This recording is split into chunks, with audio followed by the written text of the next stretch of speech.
Hello everyone, my name is Zenitsu and I'm back with another Buddyfight video. So today's video is going to be a quick glimpse into the design space of the current state of Buddyfight and the sets that we currently know about.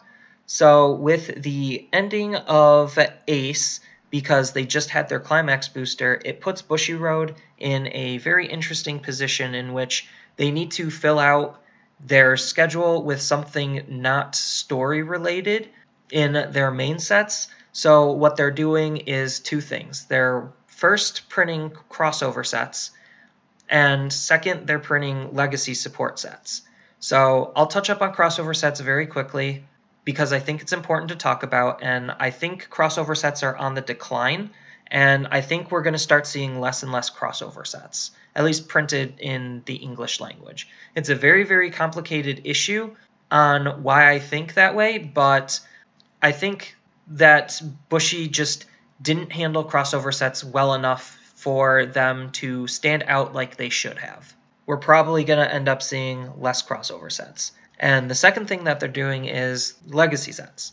So their legacy sets, I feel like, are pretty interesting, in which they're doing two things. The first thing, which I don't really like, is just raw upgrades.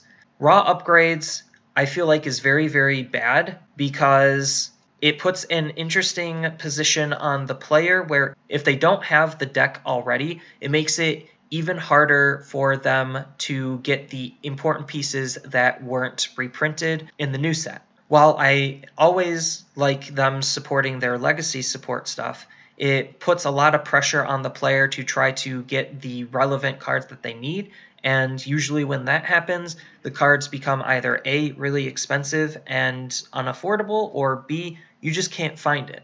I really don't like them raw updating, and I like their second approach that they're doing a lot more, which is adding a new attribute to a whole bunch of current different decks and kind of putting them all together to make a whole new deck. As an example, we have Super Friendship Ultimate Card Burn, which obviously he'd go into the Card Burn deck, but what he's actually meant to go into is the Super Robots deck. And that extends to a whole bunch of other cards, like we have a new Kaiserion, which goes into the Kaiserion deck, but it also goes into the Super Robots deck. And then we also have a new Blazer Frill, which obviously goes into Superheroines, but she also now goes into Super Warriors.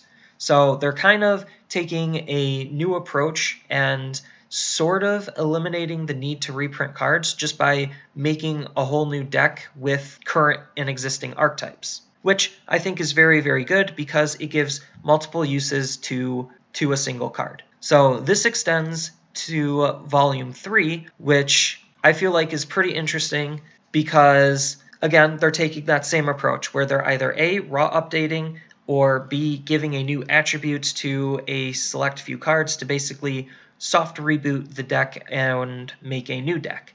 So like with the new Abigail, he obviously supports Black Dragons, but he's also a Black Funeral card, and I'm guessing that they're going to be making a Black Funeral deck in the set with him, so that way players who want to play the new Abigail don't have to buy into all of the old Black Dragon cards, and they could just play Black Funeral.